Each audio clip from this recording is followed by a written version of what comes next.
Hey, what's up? So this angle that I have set up here for my YouTube videos typically entails some accent lights to create color on this gray wall. I'm typically using the Aperture M9s, but check out this improvement here real quick. These are the Viltrox Weeylite RB9s pocket lights, so much brighter, and they're full RGB, so you could dial in the colors exactly how you want it. So much of an improvement. So in this video, we're going to talk about the brightness, all the different features, are they worth the price? Plus, stick around until the end of the video. I have one key hack with these pocket lights that I think would be really valuable to all video creators out there. Let's get into it. Alright, so in general, pocket lights are just so awesome and amazing. There's so many different uses and applications for them. So when Weeylite reached out to me and asked if I wanted to check out the RB9s, I was like, of course. So small disclaimer, yes, these lights were sent over to me. However, this is not a sponsored video and all the thoughts are my honest opinions. So first things first, let's talk about the price. They are super budget friendly. The suggested retail is $99. However, you could regularly find them on sale for $84, making them really amazing for all the features that they pack in. And I really mean a ton of features. They're bicolor from 2500 up to 8500 Kelvin to dial in your Kelvin look. They have a RGB mode, which you could dial in up to 360 different colors. And then one of my favorite things about this light is a 12-watt light, and it's dimmable from 0 all the way up to 100. But those 12 watts makes it one of the brightest pocket lights in its category. And to go along with all that, it has a 3000 milliamp battery, which is so big.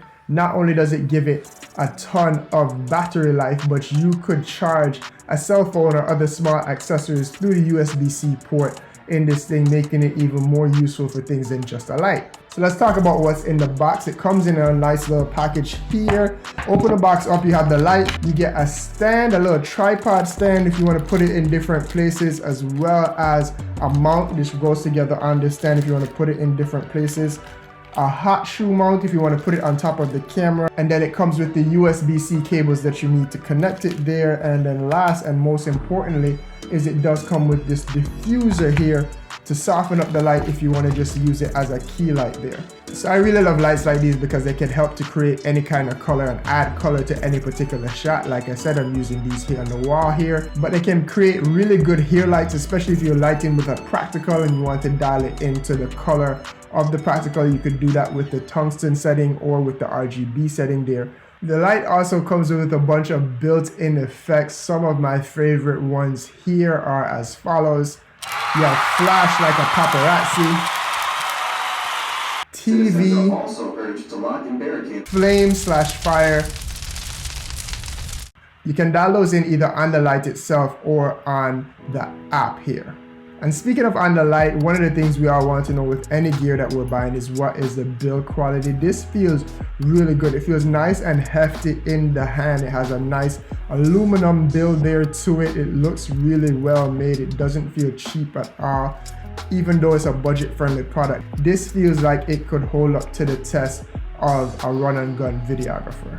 Now, look and feel of something is one thing, but how does it actually work when you need to use it? I like the way this light operates. So on the top you have the big power button there, which keeps the things on and off, and then on the side you have a mode button and a set button, and then the two plus and minus buttons to set the intensity of whatever it is that you're doing there. But the thing that I like with the user experience is that there's a nice big screen on the back of the light, so even if you don't want to go fumbling in the app, you could do everything that you need really easily on the light itself.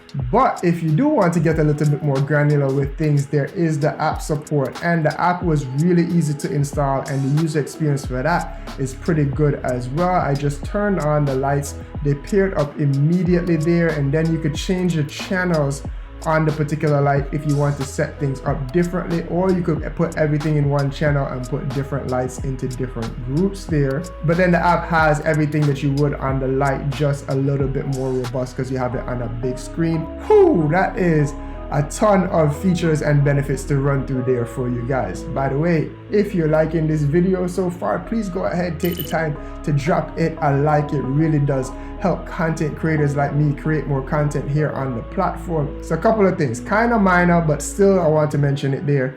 The first things first is that this light is on the larger side. So even though we're calling it a pocket light and it is really small, fitting it into some pockets might not be so easy, but that's part of the trade-off on having something that's a lot brighter. The other thing this light doesn't have in comparison to some of its competitors is that it doesn't have magnets. Now, magnets can be really useful on a light like this because it makes it easy to mount it into different areas. This light doesn't have that, so you have to find other creative ways to mount it with another accessory rather than just sticking it to something that it could magnetize to. So this is my regular setup here with the VL300 from Godox in a big old softbox there. I'm gonna take that down there real quick and then show you what the Weeylite RB9 would look like as a key light. All right, and now you're looking at the Weeylite RB9 using it as a key light. Now, obviously, it's not as good as my regular setup with the softbox and the Godox VL300. However, this setup right here is obviously a lot cheaper and it's mobile. So I think this would be great in a pinch if you're out traveling somewhere and you needed a key light. Now, in terms of my actual setup, basically what I have is I have the light and I'm just shooting it through a 5-in-1 deflector there. I'm using the diffusion part of the 5-in-1 deflector and shooting it there just to soften the light there. If I take the diffuser off, the light is too harsh, but if I put the diffuser back there, it's a nice soft light there. All right, so final thoughts. I think this would be an amazing addition to anyone's kit. Again, pocket lights in general are just something that you need to have in your bag if you need to just throw up a light there real quick when you're in a run and gun situation, or even when you're on a more controlled environment. They make great accent lights. They are great for hair lights and stuff like that there, where you need to just add a little bit of extra light into an area. And with this light here, especially at the price point, you have to consider it. So anyway, if this video helped you out in any way, shape or form, again, drop it a like. It does help out here on the channel. Hit the subscribe button and the notification button and check out a lot more lighting tutorials that we have coming up here. A ton of camera gear, filters, all that stuff there. I won't ramble on. I will catch you in the next video. Big up yourself. Peace.